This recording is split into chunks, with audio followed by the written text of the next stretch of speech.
12 ربیع الاول کو حضرات محترم بعض لوگوں کے ذہنوں میں یہ سوال آتا ہے، ایک اور سوال اٹھاتے ہیں کہ 12 ربیع الاول کو حضور نبی کریم علیہ السلام کا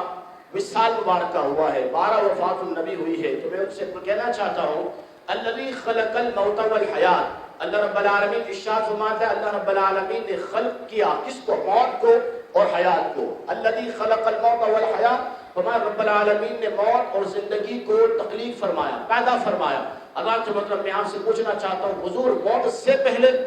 حضور حیات سے پہلے، کیونکہ جب کچھ بھی نہ تھا تو حضور ہے، حضور کائنات کے اندر سب سے اول مخلوق ہے۔ حضور نے خود ارشاد فرمایا کہ اللہ رب العالمین نے سب سے پہلے تیرے نبی کے نور کو پیدا فرمایا ہے، تیرے نبی کے نور کو بنایا ہے۔ تو حضور موت سے پہلے، حضور چاند سے پہلے، حضور زندگی سے پہلے۔ اللہ کے مطلب جو موت سے پہلے ہو اسے موت نہیں آتی ہے، جو زندگی سے پہلے وہ زندگی کا محتاج نہیں ہوتا بلکہ زندگی اس کی محتاج ہوتی ہے۔ جو موت سے پہلے ہو موت کا وہ محتاج نہیں ہوتا بلکہ موت اس کی خود محتاج ہوتی ہے۔ تو حضور نبی کریم علیہ السلام موت سے پہلے، حضور نبی کریم علیہ السلام زندگی سے پہلے فرمایا میں اور آپ زندگی جینے کے لیے ہمیں ہوا بھی چاہیے، ہمیں پانی بھی چاہیے، ہمیں اناج بھی چاہیے، اللہ کے مطلب لیکن حضور اس سے پہلے، حضور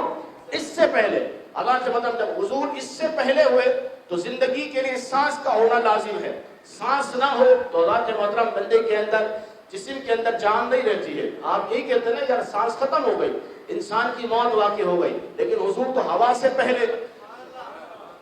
حضور ہوا سے پہلے، اللہ کے محترم سانس، اناج، جب جسم کے اندر کوئی چیز جائے گی تو بندے کے اندر توانائی پیدا ہوتی ہے، جسم کے اندر حرکت پیدا ہوتی ہے، بندے کو قوت ملتی ہے۔ لیکن حضور اناج سے پہلے، حضور اناج سے پہلے تو زندگی کے لیے چیزوں کا ہونا ضروری ہوتا ہے، لیکن حضور نور مجسم صلی اللہ تعالی علیہ وسلم ہر چیز سے پہلے۔ تو معلوم یہ ہوا کہ حضور کسی کے محتاج نہیں،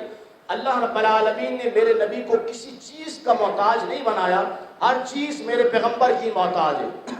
ہر چیز میرے نبی کی محتاج ہے۔ زندگی میرے نبی کی محتاج ہے، موت میرے نبی کی محتاج ہے، اللہ کے مطلب ہوا میرے نبی کی محتاج ہے، اناج میرے نبی کا محتاج ہے، ہر چیز میرے نبی کے محتاج ہے۔ اور وفات النبی کی کیا بات کرتے ہو؟ میرے آقا میرے مولا اگر جس چیز پر، بے جان چیز پر بھی ہاتھ رکھ دے اللہ اس کو بھی حیات عطا فرما دیتا،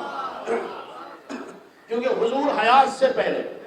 حضرت محترم حضور حیات سے پہلے، حضور جس جانب اپنا رخ جانور پھیر لیں اس کی موت واقع ہو جائے، اور جس جانب اس چہرہ پر دہا جس چہرے پر پڑ جائے اللہ اس کو زندگی عطا فرما دے، اللہ اس کو زندگی عطا فرما دے۔